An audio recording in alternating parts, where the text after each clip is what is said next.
ඔයාදන්නවද past 5 චිත්‍රපටයේ සේප්පුවක් පාරේ ඇදගෙන යන සීන් එක කරන්න ඇත්තටම ටොන් 9ක් බර සැබෑ සේප්පුවක් පාවිච්චි කරා කියලා.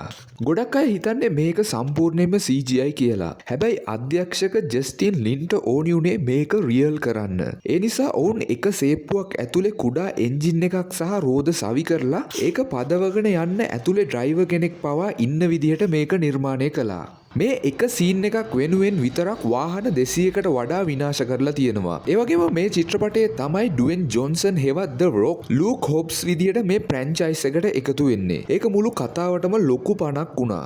චිත්‍රපටයේ අවසානයේ ඇහෙන ඩොන් ඔමාර්ගේ ඩැන්සා කුඩූරෝ සින්දුව අදටත් ලෝකයේ සිග්නේචර් එකක්. මේකේ තියෙන ලටින් රිදම් එක චිත්‍රපටයේ බ්‍රසීල පසුබිමට උපරිම සාධාරණයක් කළා. ඒ වගේම විද්‍යාවට අනුව නම් මේක කරන්න බැරි දෙයක් වුණත් ඇක්ෂන් චිත්‍රපටවලට ආස අයට නම් මේක සුපිරි එක්ස්පීරියන්ස් එකක් වුණා. ඉතින් ඔයා මොකද හිතන්නේ? මේ වගේ සේප්පුවක් පාරේ අරන් යන එක කොයි වගේ අමාරු වැඩක් වෙන්න ඇද්ද?